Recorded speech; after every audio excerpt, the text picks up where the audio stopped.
She says Clark wants her first three-point contest to be at a WNBA All-Star, which is this summer, rather than the NBA. So that's the reason. What do you think about that? It's not a good reason. No, it's not. I mean, like, whether you like it or not, you are a symbol for the women's game. And, part of that, I think, is to step up in this situation. Because I thought last year went very well. You're not the first person being asked to do this. Right. The Sabrina did it last year. It was compelling. She shot very well. Lost to Steph, no shame in that. And it was fun. I think people enjoyed that. I mean, I watched it. I was rooting for Steph. But you're invited to be a part of this again, and you turn it down. It's a weak reasoning. Caitlin Clark declined the NBA's offer to participate in the three-point shootout in the All-Star weekend. Now, if you remember, last year, they feel like that was a great event with Curry going against Sabrina Ionescu, correct? Yeah. And so the whole thing was, it was an automatic lock that, oh man, Caitlin, you get Caitlin, who's a bigger name and is that shooting is a part of her, effectiveness. Part of her game. And, you know what I mean? And we're going to get her, and it'll be even a bigger and a better thing next year in the All-Star game. But, she declined. So let's see here. I'm reading this article here. She says Clark wants her first three-point contest to be at a WNBA All-Star, which is this summer, rather than the NBA. So that's the reason. What do you think about that? It's not a good reason. No, it's not. I mean, like, whether you like it or not, you are a symbol for the women's game. And, part of that, I think, is to step up in this situation. Because I thought last year went very well. You're not the first person being asked to do this. Right. The Sabrina did it last year. It was compelling. She shot very well. Lost to Steph, no shame in that. And it was fun. I think people enjoyed that. I mean, I watched it. I was rooting for Steph. But, you're invited to be a part of this again, and you turn it down. It's a weak reasoning. Yeah. At the end of the day. At the end of the day, you get to step into NBA All-Star festivities, which is a big event with a lot of eyeballs, and you kind of get to show out. And again, it's that thing. If you're an ambassador for your game, don't miss an opportunity to bring fans to what you do. And that's what this comes down to. I had no idea who Sabrina was before the NBA three-point thing last year. I just didn't. I had heard the name. I thought she was one of the WNBA players, or I think when she was in college, she was kind of mentored by Kobe, is my recollection of it. She did have a relationship with Kobe in terms of mentor, not sexual, to my knowledge. But, Kobe enjoys a good backdoor cut. Hey. So, I mean, But yeah, so that, I mean, like, yeah, I knew the name. I don't follow the WNBA, so I didn't know, what type of season or career she's had so far. But I thought it was pretty cool. She played well. Shot well, made a good appearance, seemed cool. Like it's such a low risk appearance with a lot to potentially get in terms of just reputation and appearing to be cool and good and mix it up with the All-Star. And again, All-Star weekend is like, historic's not the right, but it's kind of like a big deal socially. Oh yeah, like for to sure. The be whole a weekend. part of the events and things like that. The way that the game is disappointed more often than anything, but the weekend itself is like a great thing to be seen and be seen, in the basketball world, and to kind of just sit out. Oh, I'd rather do this at the WNBA. Oh, who fucking cares?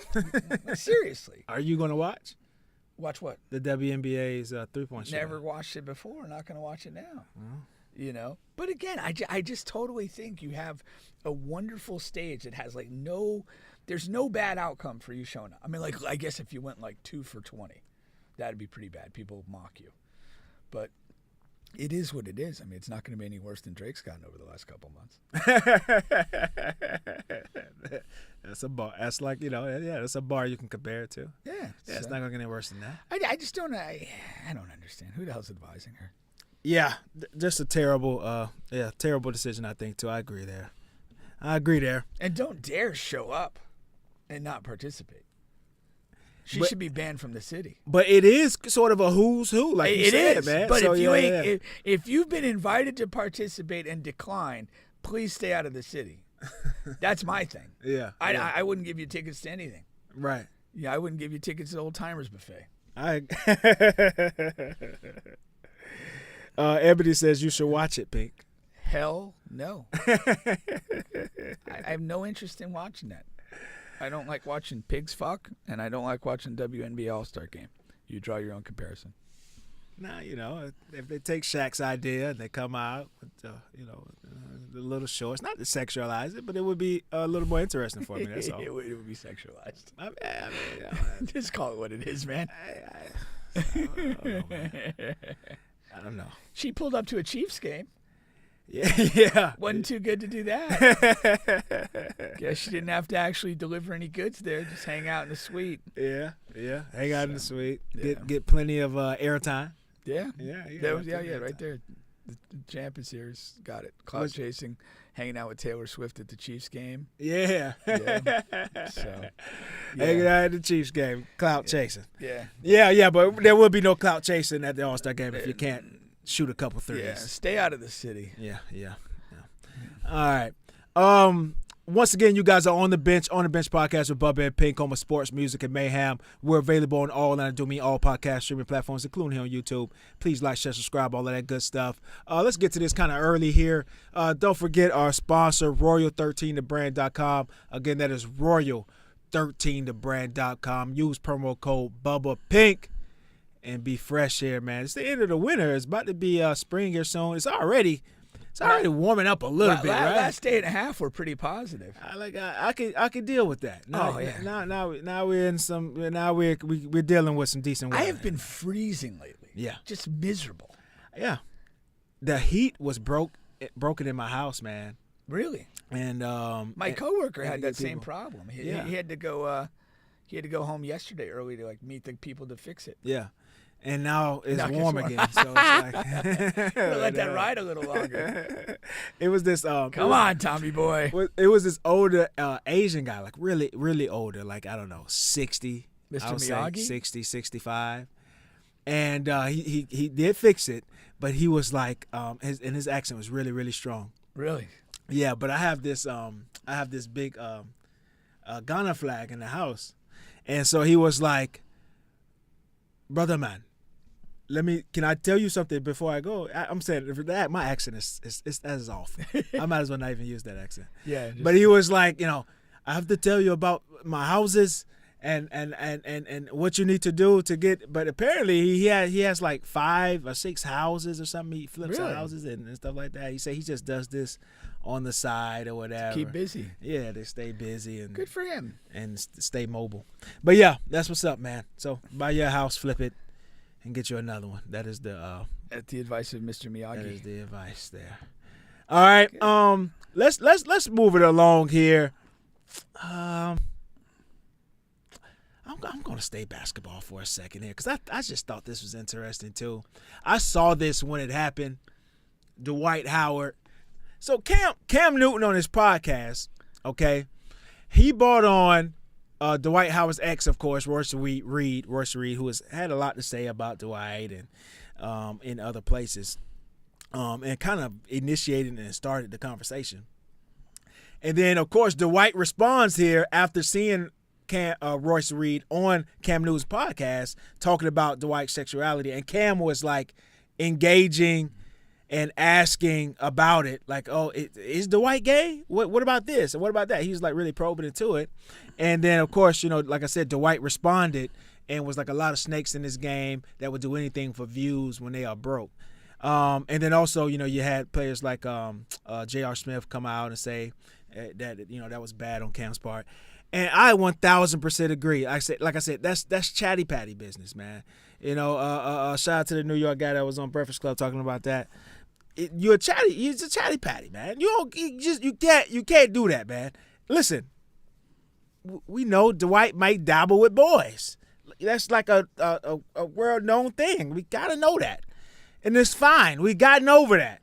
You know what I mean? Like you're not even in the heat of it when he had different claims and different things going on, You know, you're He past that He point. literally has a fiance who like knows and seemingly cool with it. And yeah, Like, yeah, so it's not a fresh story or a fresh take. And again, is Cam Newton the media guy that should be having that discussion? no. You know, I mean, he's a fellow athlete, but beyond that, like, you know, what does he know about, you know, being gay or bisexual or whatever? Yeah. Like, I don't know. It just seems like, I mean, it feels like some of Shannon Sharp's shittier shows. Yeah. Where you're just like, you know, you're this sports guy, you have a big personality, and you're kind of going to go into certain lanes where you're interviewing certain guests that are just like, why am I doing this? Like, I'm a fucking MVP of the National Football League.